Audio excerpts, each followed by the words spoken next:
જય શ્રી કૃષ્ણ, રામ રામ, જય દ્વારકાધીશ બધાને। આજે આપણે આવી ગયા છે આપણો નવો વ્લોગ લઈને। તમને લાગતું હશે કે વચ્ચે એકાદ બે દિવસમાં વ્લોગ આવ્યો નથી, પણ એનું પણ કારણ છે કે હું થોડોક માંદો થઈ ગયો હતો, એટલે એટલી બધી હડફ હતી નહીં વ્લોગ બનાવવા જેટલી। અને ઓલમોસ્ટ અત્યારે જો દી પણ આથમમાં આવ્યો છે, તમે જોઈ શકો છો।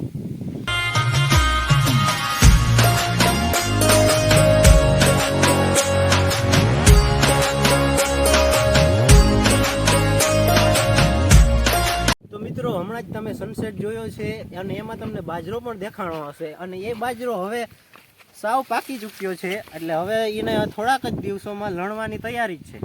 લણવું એટલે એ બાજરો કાપવા, ડુંડા પહેલાં કાપવા પડે। અને આ બાજરાને જોઉં તમે મિત્રો, આવી રીતે કાઢી અને પછી ખાઈએ તો એટલી મજા આવે, વાહ, એટલો મીઠો લાગે।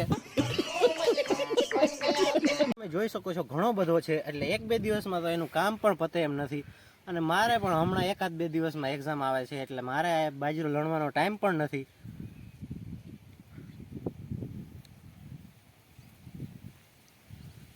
જો તમારી પાસે કોઈ મજૂર હોય તો તમે સંપર્ક કરાવી શકો છો, કમેન્ટ કરી શકો છો। હવે આ બાજુ તમે જોઈ શકો છો આપણે મકાઈ વાવેલી છે। મકાઈને પણ તમે જોઈ શકો છો હવે પાણીની અછતના લીધે સાવ સુકાઈ ગઈ છે, અને આપણે હવે ભેંસો માટે ચારાની પણ અછત આવવા માંડી છે। પાણી છે નહીં, એટલે આપણે પાણીની પણ ઉપાધિ છે। એટલા માટે હું તમને વિનંતી કરીશ કે તમે અમને સપોર્ટ કરો, ચેનલને લાઈક કરો, સબસ્ક્રાઈબ કરો અને કોમેન્ટ કરો। જેમ બને એમ વધારે સબસ્ક્રાઈબર વધે।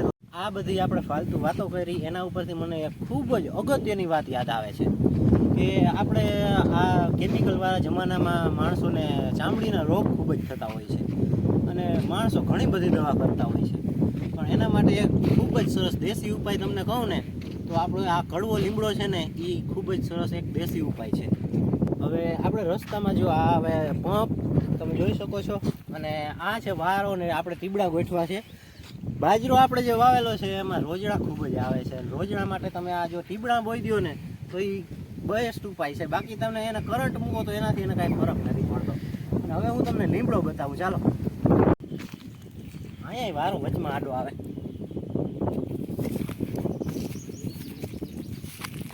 જો મિત્રો આ છે દેશી લીમડો। આપણે ખૂબ જ કડવો હોય છે, ખાવાની તો જરાય મજા ના આવે। તમે જોઈ શકો છો અત્યારે આમાં નવા મસ્ત ફૂલ આવ્યા છે, અને આના કોર પણ એવા મસ્ત કૂણા હોય છે। ચામડીના રોગ માટે આ તમારા માટે બેસ્ટ ઉપાય છે। એવું કંઈ નથી કે હું ફાંકા મારું છું, મને પણ થોડોક એવું હતો, એટલે મને ડૉક્ટરે કીધું હતું, અને મેં ખાલી 15 દિવસ ટ્રાય કરી। 15 દિવસમાં તમને કોઈ પણ ચામડીનો રોગ હોય, લોહીના રોગ હોય તો બધાય આનાથી દૂર થાય છે। ચલો મિત્રો, તો હવે અંધારું પણ થઈ ચૂક્યું છે, અને હવે આપણે થોડું ઘરે જઈએ અને તમને અમારા મેળી ઉપરથી તમને અમારા ગામનો વ્યૂ બતાવી દઈએ। સાથે સાથે જોઈ લ્યો મિત્રો, આને કહેવાય છે ઓઘણા, આપણે ગુંદરીના। તમે તો કોઈ દી જોયા નહીં હોય, જોયા હશે તો ખબર નહીં હોય કે આને ઓઘડા કહેવાય। ચલો મિત્રો, આપણે હવે મેળી ઉપર જઈએ।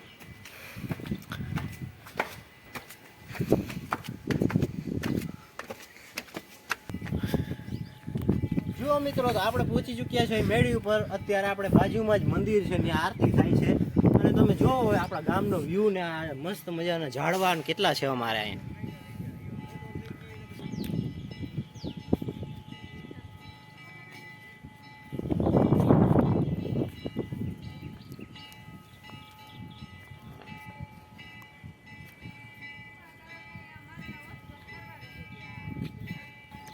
પાછળ જ ભેંસો માટે એક ધાર્યું બનાવ્યું છે, તમે એની માથે જોઈ શકો છો કેવી સુંદર મજાની વેલ આપણે રાખી દીધી છે। એ વેલ ઉનાળામાં તમે થોડું થોડું પણ પાણી આપો ને તો એટલી જ વધારે કોરાય છે, અને એનો છાંયો પણ એટલો મસ્ત થાય છે, અને ભેંસો માટે ટાઢારક પણ એવી ઠંડારક એને મળે છે। તમે ઉનાળામાં એ ભેંસો માટે ખૂબ જ ફાયદાકારક છે।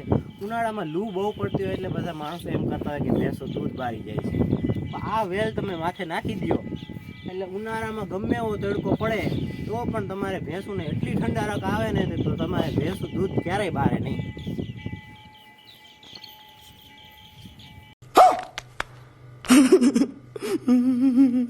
ચાલો મિત્રો, તો આ સાથે જ હવે આપણે આજનો વ્લોગ પૂરો કરીએ છીએ, અને આશા છે કે તમે આ વ્લોગ તમને ગમશે, અને તમે આના માટે મારા ચેનલને સબસ્ક્રાઈબ કરજો, કરજો અને થોડીક સારી એવી કોમેન્ટ કરજો. જો તમને ગમે તો અમને થોડાક comment સારા વિડીયો વધારે બ્લોગ બનાવવા માટે પ્રોત્સાહિત કરીએ. રામ રામ. હા તમને જ કહું છું, કારણ કે હવે આપણે બ્લોગ પૂરો કરીએ છીએ ને આજનો. જય શ્રી કૃષ્ણ બધાને. આવજો, બાય બાય, તાતા.